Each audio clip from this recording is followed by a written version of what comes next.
કેટલાક લેભાગુ તત્વોએ સનાતન સમિતિ ગુજરાત ગ્રુપ નામે સંસ્થા બનાવી અને સમૂહ લગ્નનું આયોજન કર્યું. સમૂહ લગ્નમાં મોટી સંખ્યામાં યુગલો જોડાય તે માટે ગ્રુપ દ્વારા આકર્ષક જાહેરાતો પણ કરવામાં આવી અને યુગલો મોટી રકમ આપી સમૂહ લગ્નમાં જોડાયા પણ ખરા. લગ્ન કરી જાન ઘરે પણ પહોંચી ગઈ, પરંતુ હજી સુધી વર કન્યા પાછળનો કર્યાવર નથી આવ્યો. આ સમગ્ર ઘટના બની છે બોટાદમાં, જ્યાં 2 ફેબ્રુઆરી 2025માં યોજાયેલ સર્વજ્ઞાતિ સમૂહ લગ્નમાં જોડાવા માટે 31 યુગલો નોંધાયા હતા. આયોજકો દ્વારા વર અને કન્યા પક્ષ બંને પાસેથી ₹20,000 નોંધણી ફી અને ખર્ચ પેટે લેવામાં આવ્યા હતા. આયોજકો દ્વારા લગ્ન વાંચુક યુગલોને 111 વસ્તુઓ કર્યાવરમાં ભેટમાં આપવાની જાહેરાત કરી હતી. કુલ 31 યુગલો પાસેથી ₹12,40,000 સમૂહ લગ્નના આયોજકો દ્વારા એકત્રિત કરી લેવામાં આવ્યા હતા. પણ અફસોસ, સમૂહ લગ્ન પતી ગયા એ વાતને પણ 2 મહિના જેટલો સમય થઈ ગયો, પણ હજી સુધી કોઈને પૂરતી વસ્તુ મળી નથી. જો કે આયોજકો દ્વારા દરેકના ઘરે વસ્તુઓ પહોંચાડી દેવાની ખાતરી આપવામાં આવી હતી, ત્યારે સમૂહ લગ્નમાં જોડાયેલ લોકો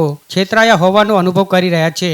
એક જાગૃત નાગરિકે પોતાની ક્રેડિટ પર આયોજકોને ફર્નિચરની વસ્તુઓ, સેટી, ટીપોય, તિજોરી, ગાદલું અને ખુરશી સહિતની વસ્તુઓ અપાવી હતી, જેનું બિલ ₹4 લાખથી પણ વધારે થાય છે, જે ચૂકવવામાં નહીં આવતા જાગૃત નાગરિક ભીખાભાઈ દ્વારા આયોજકો વિરુદ્ધ છેતરપિંડીની ફરિયાદ બોટાદ પોલીસ સ્ટેશન ખાતે કરવામાં આવી છે.